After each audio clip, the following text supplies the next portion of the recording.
BigSlick here, and today I'm working on a Tektronix 2335 oscilloscope. It's 100 megahertz. I bought this from one of the online auction sites, and it was advertised as powering on good but otherwise untested.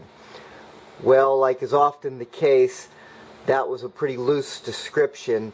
Cosmetically it is in beautiful condition, but electrically, when you turn it on, all you get are a few of these lights over here and the fan runs, but absolutely nothing on the display. And hitting the beam finder will not show any of the traces either. So I'm going to try to fix this, and I'll show you what I've found so far.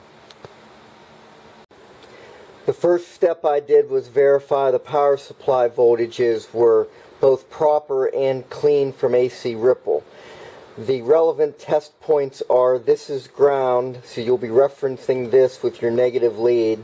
This is plus 40, plus 10, minus 10, plus 5, and minus 5.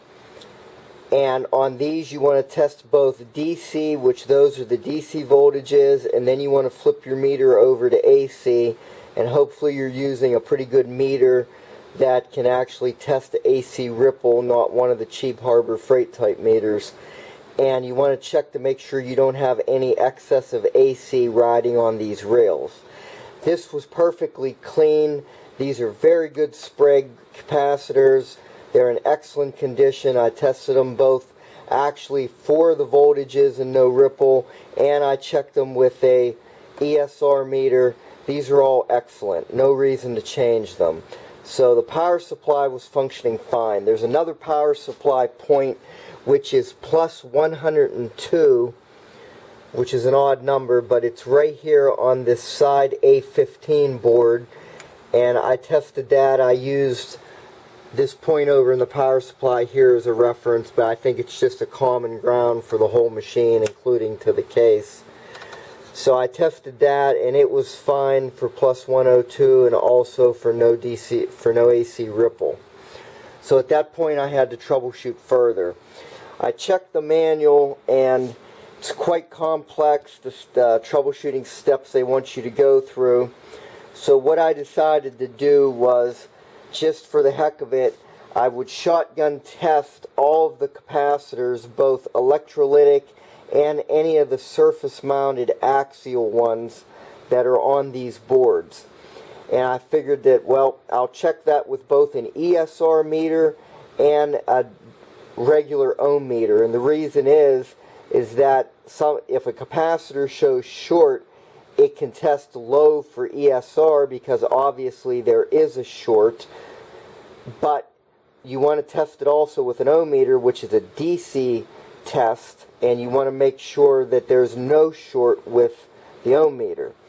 So in doing that, I discovered something on the A15 board.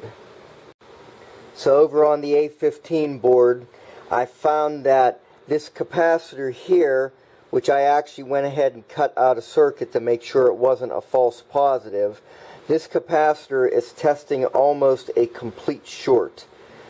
I mean, it's less than 2 ohms. And inspecting it a little further, there's a small resistor right here.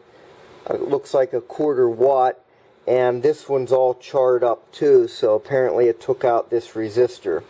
So what we're going to do here is I'm going to replace this capacitor, which is a 0.005 microfarad, which is 5,000 picofarads at 200 volts.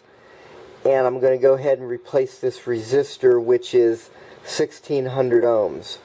So I'm going to go ahead and tack them in here on top, and I can clean it up later, but I just want to see if we're going to get this going. To replace the capacitor, I have a new old stock Mylar here that's testing 5.01, which is almost a perfect test result. The capacitor in there is supposed to be 5.00, so I'm going to go with this in order to test it out. If I feel the calibration's off, maybe I'll try to special order one that's even more accurate. And as you see, with those 2 parts replaced, we're back in business.